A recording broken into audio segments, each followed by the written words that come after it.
sleet pounded the glass of the Red Maple Inn, blurring the pine trees of Blackberry Hollow into dark shapes. Maeve rubbed her aching arms, wiping the sticky counter with an old rag that smelled of stale cider and vinegar. The tavern was quiet, except for the crackle of a dying wood fire that refused to keep the draft out. She owed $30 to the town council, and her pockets held nothing but a few smooth pebbles and lint. Then the heavy front door opened without a sound, letting in a blast of freezing mountain air that made the oil lamps flicker. A man stepped inside, shutting the storm out behind him with a gentle push of his hand. He stood near the rug, water dripping from the hem of his long black coat onto the clean pine boards. Maeve blinked, caught off guard by his looks. He had hair as white as the fresh snow outside, falling in damp strands across a face that was completely pale, like carved marble. His eyes were alight, cold gray, showing a deep weariness that seemed to pull at his broad shoulders. He did not shiver, despite the freezing cold, and his breath did not form a white mist in the chilly room. He walked to the bar with slow, quiet steps that made no sound at all. He reached into his deep coat pocket and placed 3 copper coins on the counter. The metal made a tiny clinking sound against the dark wood. His hand was smooth, with long, thin fingers that looked completely unbattered by hard labor, though his skin was white and ice cold. He looked down at the coppers, not meeting her eyes. He asked for the smallest bed in the attic, his voice low and smooth like velvet, but rough around the edges from long travel. He said he only needed a dry roof for the night. Maeve looked at the 3 cents, then at his pale face and white hair. 3 coppers would not buy a loaf of bread, let alone a bed in a mountain winter. Her inn was failing, and she needed real money to pay the town officials before they seized her property. She should have told him to leave, to find a barn, or sleep under the pines. But something about his quiet exhaustion stopped her words.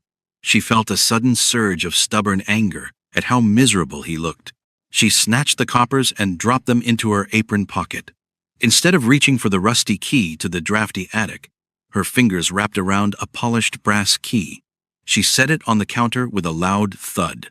She told him he had room 4 at the end of the hall upstairs. She told him it had a real fireplace and a thick mattress, warning him not to track mud on her clean rugs, or she would make him wash them. The white-haired man looked at the key, then lifted his light gray eyes to hers. A look of clear confusion crossed his pale face. He told her quietly that he could not afford room 4, as 3 coppers were all he had left. Maeve snapped at him, saying she did not care about his money. She lied and said the attic roof had leaked during the storm, soaking the old cots with icy water. She told him to take the key before she grew angry. He paused, his gray eyes searching her face for a long moment. It looked like a quiet battle was happening inside his head, pride fighting against a deep need to rest. Finally, his long, white fingers picked up the brass key from the wood. He murmured a quiet thank you and turned toward the stairs, walking with a slight, barely noticeable favor to his left leg. Maeve watched his white hair disappear into the shadows of the hallway. The moment he was gone, she leaned against the bar and cursed herself in a whisper. She was a fool for giving away her best room for 3 copper cents when she was facing ruin. She picked up her rag and began to scrub the counter again, working until her skin was red and raw. She was angry at the storm, angry at the town council, and mostly angry at herself for being soft. The morning sun did not bring warmth, only a pale gray light that turned the snow outside into a dull sheet of ice. Maeve was awake before 6 o'clock. Her hands plunged into a bucket of freezing water as she peeled wrinkled potatoes. Her lower back ached with a familiar, dull throb that never really left her. The storm had stopped, leaving the mountain valley quiet and buried. She figured the white-haired stranger would be gone by now, since men who looked like ghosts usually slipped away before dawn. She told herself she was glad he was gone, because she had cleared her conscience by giving him a warm bed. Now, she could go back to the harsh math of trying to keep her home. Then she heard the quiet creak of the wooden stairs. She stopped her knife, leaving it hovering over a half-peeled potato. Slow, even footsteps crossed the empty dining room. She wiped her wet hands on her apron and pushed open the kitchen door. He was sitting at a small table in the far corner, away from the frosted windows. In the clear morning light, his white hair looked almost silver, and his pale skin was so translucent she could see the faint blue veins beneath it. He sat with his back perfectly straight, his long hands resting flat on the table, completely still. Maeve marched over and set a wooden bowl of hot cornmeal mush down in front of him. She told him breakfast cost extra, keeping her voice sharp. He did not blink or look upset by her cold tone. He looked at the simple yellow mush as if it were a fine feast and thanked her softly. He picked up the wooden spoon, holding it with an odd, quiet elegance that did not fit his ruined black coat. Maeve stayed nearby, picking up a cloth to wipe down the next table so she could watch him. "The attic roof is completely fine," he said suddenly, his voice smooth and steady. Maeve froze, her cloth stopping on the wood. She did not look up immediately. He took a small bite of the mush, chewing slowly. He told her he had looked up the stairwell on his way down, and the plaster was dry and whole. He asked her why she had given him the best room in the house for 3 copper cents. Caught in her own lie, Maeve felt a warm flush creep up her cheeks. She put her hands on her hips and turned to face him fully, using her anger to hide her embarrassment. She told him she simply did not want a frozen corpse in her attic because dead bodies were bad for business. She said the town undertaker charged $5 to haul away strangers, and she did not have the money to pay it. A tiny, dry sound came from his throat, and Maeve realized he was laughing. It was a short, unused sound that faded quickly. He reached into his coat pocket and placed a heavy silver coin on the table, sliding it across the wood toward her. Maeve looked down at it. It was a heavy silver dollar, bright and unblemished, showing the face of a lady carved into the metal. It was enough to pay for the room for a whole week. He told her he needed the room for another night, if she would have him. Maeve stared at the silver, wanting to grab it but keeping her hands flat on her hips. She asked him where a man with a ruined coat found a coin like that. He answered simply that he had traded his horse to a trader 2 miles down the road because the animal could go no further in the deep snow. He looked up, his light gray eyes meeting hers. He told her the coin was not stolen, giving her his word.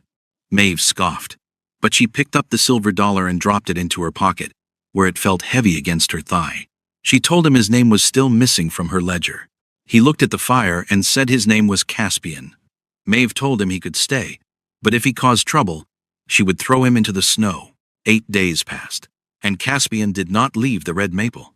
Every morning he paid his silver, ate the simple meals she made without a single complaint, and kept entirely to himself. He was like a quiet shadow in the house, only appearing when the sun went down. Maeve tried to ignore him because she had a business to run and bills to worry about. But she found herself noticing the small things he left behind. It started with the front porch steps. The 3rd wooden step had been split for 6 months, groaning loudly whenever a customer stepped on it, and Maeve had lacked the tools to fix it. On the 9th morning, she came down to find the wood replaced with a thick, sturdy piece of oak. The nails were driven straight and deep into the frame. Later that afternoon, she found the front door latch smoothed and oiled, closing with a soft, perfect click. She walked outside into the biting cold, wrapping her woolen shawl tightly around her neck. Caspian was standing near the woodpile behind the inn, his black coat draped over a fence post. He wore only a thin white shirt, his sleeves rolled up to his elbows, showing his pale arms. He held her heavy iron-splitting axe in one hand. Maeve stopped, watching him lift the tool with an ease that did not seem human. He brought the axe down in a swift, silent arc. The thick log of maple split completely in two with a clean crack.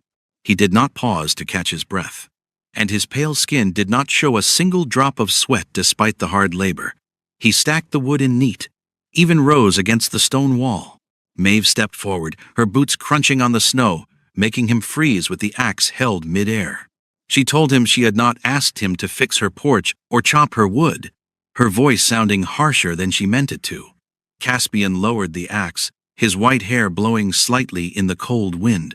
He told her the broken step was dangerous for her when she carried heavy water buckets from the well. Maeve crossed her arms, telling him she could not pay him for any carpentry work because her pockets were empty. "I did not ask for money, Maeve," he said quietly. It was the first time he had spoken her name, and the sound felt strange and formal coming from his pale lips. He picked up his long black coat and swung it over his shoulders. As he moved past her toward the back door, the collar of his white shirt shifted in the bright winter light. A thin silver chain slipped out from beneath the fabric. At the end of the chain hung a massive gold ring, holding a deep red stone carved with the shape of a crown. Maeve caught only a brief flash of it before he tucked it away, but it was enough to make her breath hitch. That was not the ring of a soldier or a traveler. It was a royal seal. She took a step back, her back pressing against the cold woodpile, as he stopped near the door. She asked him who he was running from, her voice dropping to a quiet whisper. Caspian did not turn around to face her. He stood perfectly still, looking at the snow-covered mountains in the distance. The air between them felt suddenly heavy, like the moments before a thunderstorm. He told her he was running from his own people, and from a throne he could no longer bear to sit upon. Then he opened the door and disappeared inside. The paper of her account book felt damp and thin beneath her fingers. Maeve sat at the corner table, rubbing her temples as she stared at the faded ink lines. The numbers remained exactly the same, no matter how many times she added them. She needed $9 to clear her debt with the town, and the drawer under the bar held only 12 copper cents. The afternoon was quiet, the cold air keeping people inside their homes. The heavy front door was kicked open, slamming hard against the wall and letting in a flurry of gray snow. Gideon stepped into the room, his boots tracking thick brown mud across the floor Maeve had cleaned an hour ago. He was a small, sharp-faced man who collected the town fees, smelling of cheap tobacco and damp wool. He did not look at Maeve, instead looking up at the ceiling beams, as if estimating their value. "Your time is up, Maeve," Gideon said, his voice high and thin. He dropped a heavy leather book onto her clean table with a loud thud. Maeve stood up, placing her body between him and her account book to hide her miserable math. She told him the town council usually collected the fees at the end of the month, not 2 weeks early. She told him she needed more time to find the money. "The council changed the date because the county needs funds for the new road," Gideon lied, tapping a dirty fingernail against his book. He told her he needed $9 today, plus a late fee of 50 cents for making him walk through the cold mud. Maeve felt a cold weight drop into her stomach. She told him she did not have the coins today, refusing to beg because begging never worked with men like Gideon. "Then you will pack your blankets and leave by sunset," Gideon said, reaching into his pocket to pull out a folded paper with a red wax seal. He told her a local land builder had already offered to buy the lot to build a new timber yard. Maeve gripped the edge of the table until her knuckles turned white. This inn was old and cold, but it was her father's house, and it was all she had. "The lady told you to come back at the end of the month," a voice said from the stairs. The tone was not loud, but it filled the room like a cold iron blade. Gideon jumped, spinning around toward the hallway. Caspian was walking down the steps, moving with a smooth, terrifying speed that made no sound. He did not favor his left leg today. He stopped 3 feet from the collector, looking down at him. Gideon took a quick step backward, his hand shaking slightly as he looked at Caspian's white hair and deathly pale skin.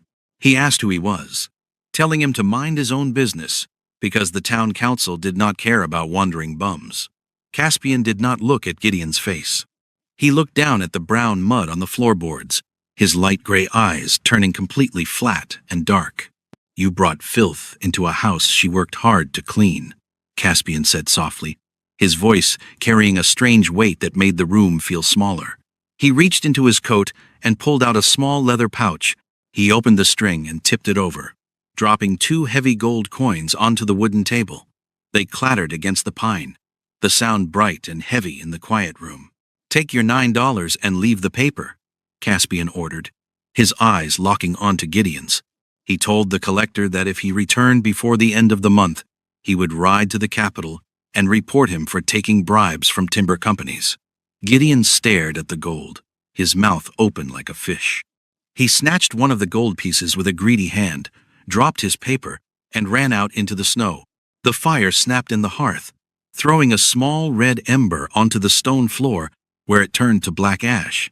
It was past midnight, and the inn was locked tight against a bitter frost that was freezing the window glass into solid white sheets. Maeve sat in her wooden chair, a patchwork quilt pulled over her knees. Caspian sat on a low stool on the other side of the hearth, working on a hunting knife. The steady scraping of the stone against the steel blade was the only sound in the dark room. He worked with slow, perfect movements, his eyes fixed on the yellow flames. Maeve held a cup of warm cider, using the heat to warm her numb fingers. The gold coin remained in her apron pocket, feeling like a hot coal against her thigh. She asked him why a man with gold and a royal ring wore a coat held together by old string. "A coat tells people what you are," Caspian answered, without looking up from the knife. He told her, "Gold only tells people how they can use you." Maeve took a slow sip of her cider, telling him he spoke like someone who had never known what it felt like to go hungry.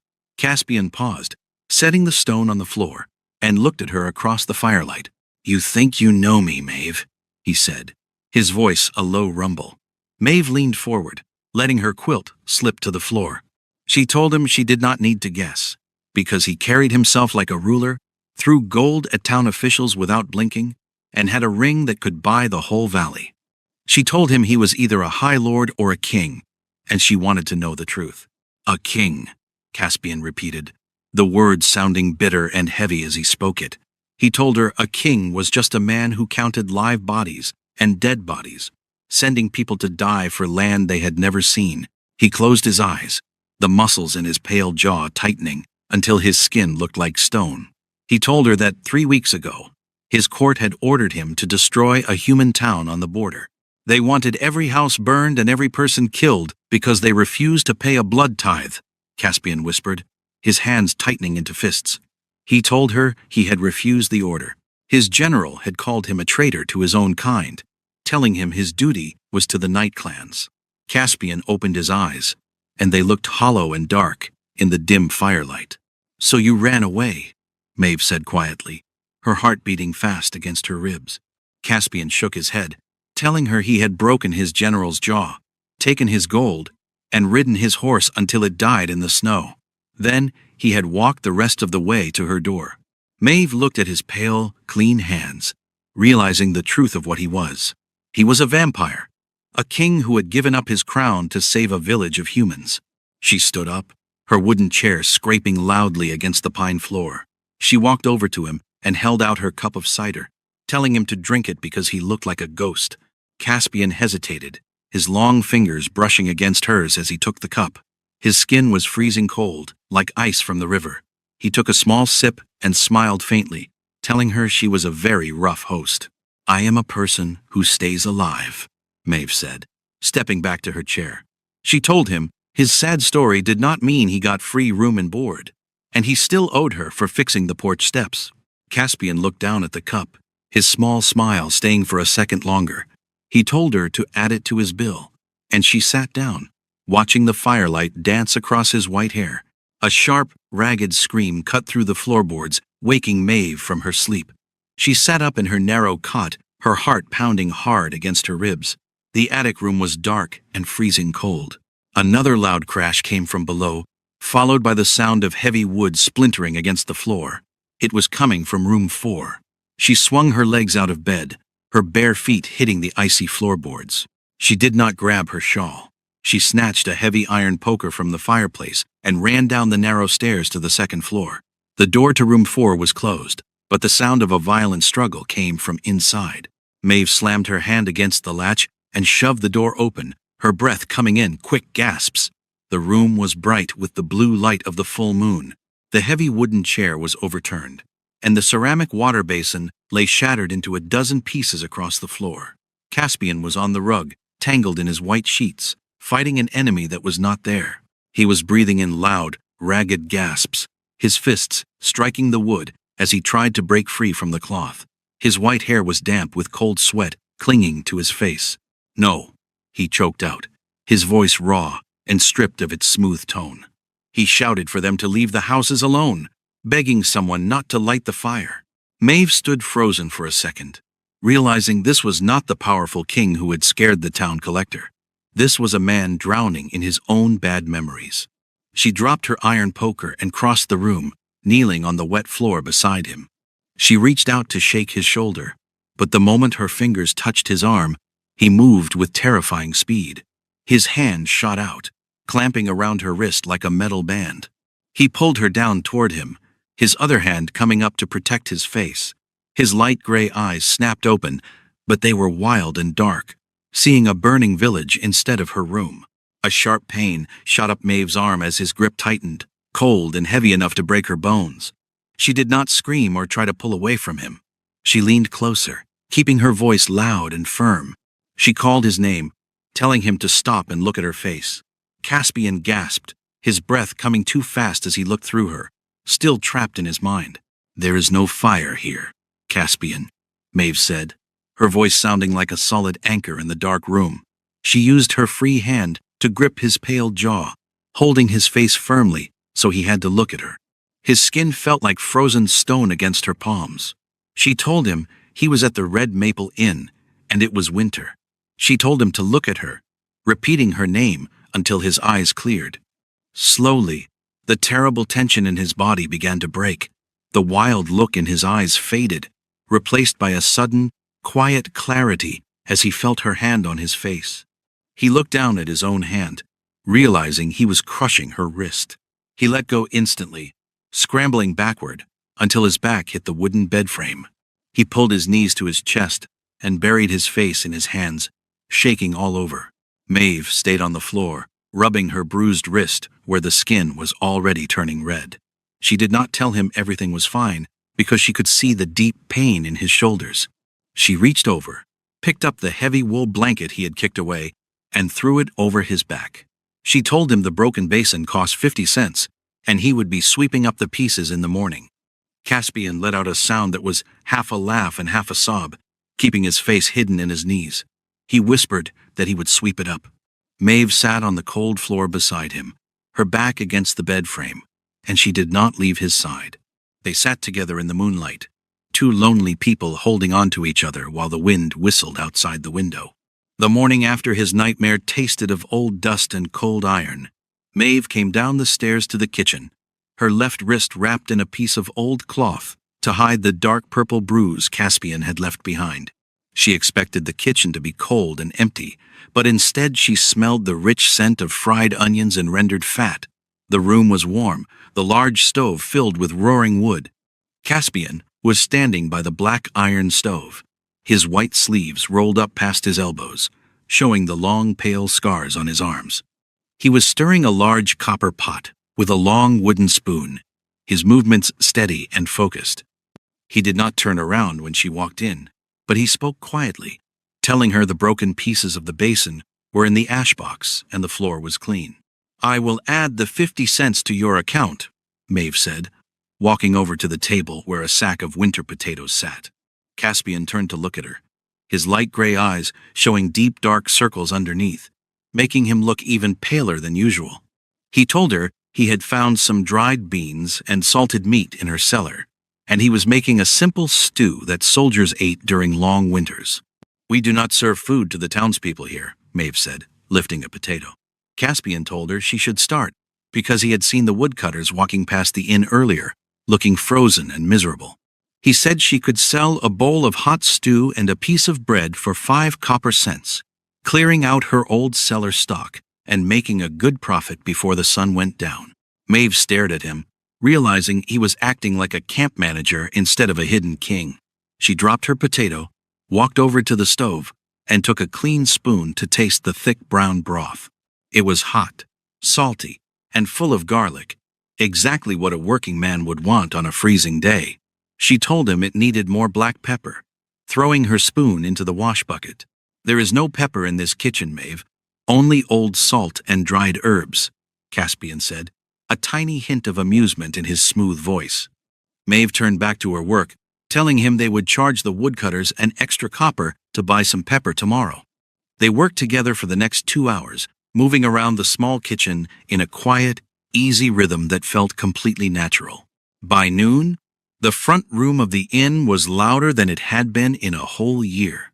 The smell of the hot meat stew had brought in 5 hungry men from the timber lot, and they paid their coppers gladly, scraping their bowls clean.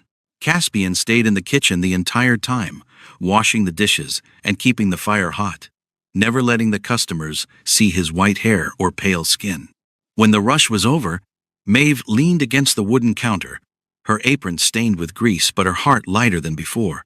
She pulled the coins from her pocket and counted them on the wood, finding 12 silver shillings and 30 coppers. She had not made that much money in a single day since her father died. The kitchen door opened, and Caspian walked out with a bucket of grey water.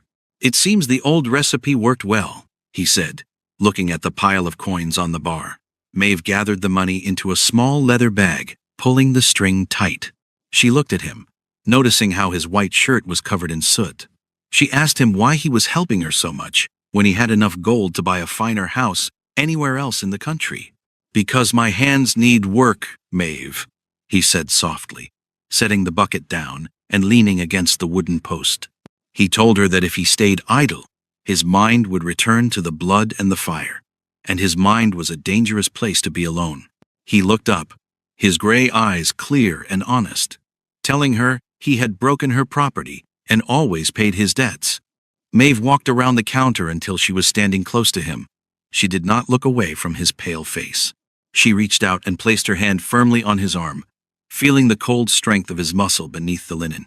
She told him he did not owe her anything, because he paid his rent and worked hard every day. She told him he did not have to earn his place in her home. "You should not be kind to me, Maeve," Caspian whispered, his voice dropping low as he looked down at her hand. He told her it would not end well for either of them if people found out what he was. "I am not kind," she said, letting go of his arm with a sharp nod. She told him she was just being practical because he was a good cook, ordering him to empty the bucket before it froze. The heavy storm returned on a cold Tuesday afternoon, bringing a thick sleet that turned the mountain roads into sheets of solid ice. The inn was completely empty, the bitter weather keeping even the local drunks inside their small cabins. Maeve was down in the root cellar counting her remaining logs of wood when she heard the sudden sound of horses entering the courtyard outside. It was a sharp, fast rhythm of iron shoes striking the frozen stone, different from the slow walk of a farm horse. Maeve dropped her wood log, her heart stopping for a second as the dull thud echoed in the dark cellar. She ran up the wooden steps into the kitchen, her breath coming in short gasps. Caspian was at the table, a knife in his hand, but he stopped moving the moment he saw her face. "Soldiers are outside," Maeve whispered, her voice shaking with fear. Caspian did not panic. He simply went completely still, his light gray eyes narrowing as he looked toward the front door. He reached down to his boot and drew a long hunting knife, the steel gleaming in the dim kitchen light. He started to walk toward the front room, but Maeve grabbed his arm, pulling him back with all her strength. "You cannot fight 6 armed men by yourself," she hissed, her fingers digging into his shirt. Caspian told her he would not let them destroy her home looking for him, his pale face turning hard and fierce. Maeve shoved him toward the back of the cellar, telling him to hide behind the empty cider barrels, where her father had built a secret wooden wall to hide old bottles of liquor. She told him to stay completely quiet, warning him she would throw him out herself if he made a sound. A heavy fist slammed against the front door, shouting for them to open up in the name of the law. Maeve pushed Caspian down the cellar steps, slammed the wooden door shut, and dragged a heavy sack of grain over the seam to hide the edges from view.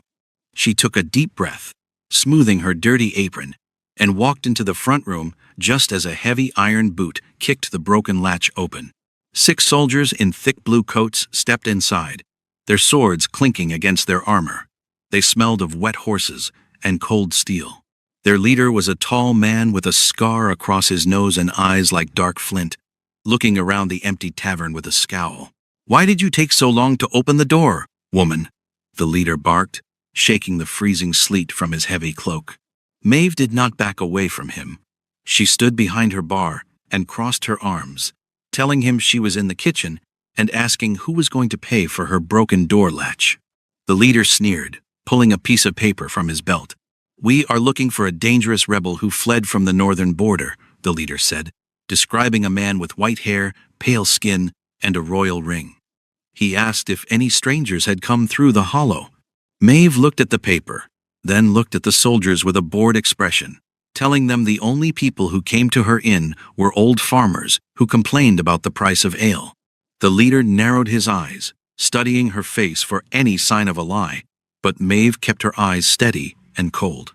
She told him they could search the rooms if they wanted, but if they tracked mud on her clean floors, she would make them scrub it. The leader waved his hand sharply, ordering his men to check every corner of the house and leave nothing unturned. Maeve watched them walk upstairs, her ears tracking the sound of her wooden chairs being thrown to the floor and mattresses being ripped open. A soldier pushed into the kitchen, his heavy boots clicking on the stone. He kicked the grain sack near the cellar door, causing a small cloud of white dust to rise into the air. Maeve held her breath, her hands clenching behind her back until her nails bit into her skin. "The kitchen is empty, Captain," the soldier shouted, walking back into the main room while wiping the dust from his leather boot. The other men came down the stairs a few minutes later, shaking their heads to show they had found nothing. Caspian was always neat, making his bed every morning with perfect lines, leaving no trace of his presence in room 4. The leader frowned, looking at Maeve one last time before wrapping his cloak around his neck. He told her that if she was hiding the white-haired traitor, she would hang from her own ceiling beams. Maeve told him she understood her own business, and watched him march out into the storm with his men, their horses galloping away into the gray sleet. She waited 5 minutes until the sound of the hoofbeats was completely gone. Then she pushed the heavy table against the broken front door to keep the cold wind out. Her legs felt like water, and she sank to the floor behind the bar, breathing heavily as the fear finally caught up with her. She had just lied to the law to save a vampire king she had known for only 3 weeks. She forced herself to stand up, her knees shaking as she hurried into the kitchen. She pushed the heavy grain sack away from the floor and pulled the cellar door open, calling his name into the dark. A soft sound came from the back behind the old barrels, and the secret wooden panel moved aside. Caspian stepped out into the light, his pale face looking weary and tight from the small space. He did not say anything. He walked up the steps in 3 long strides, reached out, and caught her by the shoulders, his grip tight and cold. He buried his face in the crook of her neck, his white hair brushing against her cheek as his shoulders shook with a deep, quiet relief. Maeve hesitated for a moment, then wrapped her arms around his broad back, holding him close in the warm kitchen. "I must leave tonight, Maeve," he whispered against her skin, his breath cold. He told her the soldiers would return when they found no tracks in the snow, and he would not let her hang for his past. Maeve tightened her grip on his coat, telling him he was not going anywhere, because this was her inn, and she was the one who decided who stayed and who left. The white snow covered the mountain valley for 2 more weeks, turning the world outside into a quiet, frozen place where nothing moved. Inside the red maple, everything had changed between them. Caspian no longer stayed in the shadows of room 4 or pretended to be a wandering traveler. He took over all the hard work of the inn, cutting wood and repairing the broken boards of the stable. He always kept his hunting knife tucked into his leather belt, his gray eyes constantly watching the windows for any sign of blue coats, but he did not speak of the soldiers again. It was a cold Sunday evening when the work was done, and the tavern was quiet. A large fire was roaring in the stone hearth, casting a warm red glow over the pine floorboards where they sat together. Maeve was sitting by the table, trying to sew a tear in an old linen sheet with a small bone needle. Her fingers felt stiff from the cold, and she kept looking across the room at him. Caspian was sitting on the low wooden stool, using an old rag to polish the brass handle of her water bucket, his long, pale fingers moving with steady care. "You are watching me again, Maeve," he said softly, not lifting his eyes from the yellow metal. Maeve did not drop her needle, telling him she was just trying to understand how a high king learned how to fix old roofs and make bean stew. Caspian stopped his hand, setting the rag down on his knee as he looked at her across the firelight. "A king does not know these things, Maeve, but a soldier does," he said, his voice dropping to a low rumble. He told her he had spent 10 years fighting on the frozen northern borders after his father sent him to the camps at 16. He said he was supposed to sit in a grand tent, but instead he had learned how his people lived and died in the cold mud. He stood up and walked over to her table, standing in the warm glow of the fire. He told her he had not told her the whole truth about the border village he had refused to destroy. He said it was simply the first time he had found the strength to say no to his family after a decade of following orders, because he was afraid of his own crown. "I am not a good man, Maeve," he whispered, looking down at his pale hands. He told her his skin was stained with the memories of all the innocent people he had failed to save before he ran away into the mountains. He looked at her with his light gray eyes, waiting for her to tell him to leave, believing he deserved to be cast out into the freezing night. Maeve looked at his white hair and his pale face, seeing the deep sorrow that he carried inside his chest. She knew he was a creature of the dark, a king who had known great violence, but she also knew the man who had fixed her porch and cooked her food. She put her needle down on the table and stood up, stepping close to him until she could feel the cold air radiating from his skin. "You are broken, and I am broken," she said, her voice steady as she reached out to touch his patched black coat. She told him they were all just trying to keep the roof from falling down on their heads in a hard world. Caspian let out a long, shaky breath, his cold hands coming up to rest gently against her waist, his touch lighter than a feather. "I cannot give you a safe life, Maeve," he said, his gray eyes searching her face. Maeve smiled faintly, her hand moving up to cup his pale jaw, her thumb brushing against the small scar on his skin. She told him she had never had a safe life anyway, and she did not need a protector. She told him she only needed someone to help her keep the fire hot and the doors locked. Caspian closed his eyes, a small, genuine laugh coming from his chest as he wrapped his arms completely around her, pulling her against his cold chest. They stood together by the roaring fire, completely safe from the freezing winter outside. They were like two broken pieces of stone that had found a way to fit perfectly together. And Maeve knew that no matter what the town council or the soldiers did, the white-haired king would never leave her in. The future did not look like a grand story from an old book, and the red maple would always have a draft coming through the floorboards during the long winter months. There would always be bills to pay to the town council, and her hands would always be red from the cold water of the wash bucket. But as Maeve looked at the bright fire and heard the quiet sound of Caspian stacking the wood in the corner, she felt a strange, quiet peace settle deep inside her mind. The heavy oak steps no longer groaned when she walked on them, and the front door closed with a solid, safe click that kept the mountain wind outside where it belonged. People in the valley would always whisper about the strange, pale handyman with white hair who worked in her kitchen, and the town collectors would always look at her with suspicious eyes whenever they passed the lane. But she knew they had found a way to build a small, warm world inside these old stone walls, a place where a hidden king could find rest from his old wars, and where an overworked woman could find a shoulder to lean on when the days grew long. They would face the spring when the snow finally melted from the hills, and if the blue-coated soldiers ever returned to the hollow, they would find two people standing together behind a locked door, ready to hold their ground against whatever came down the mountain road. She closed her account book and let her head rest against his shoulder, watching the last red embers of the fire turn to quiet gray ash in the dark.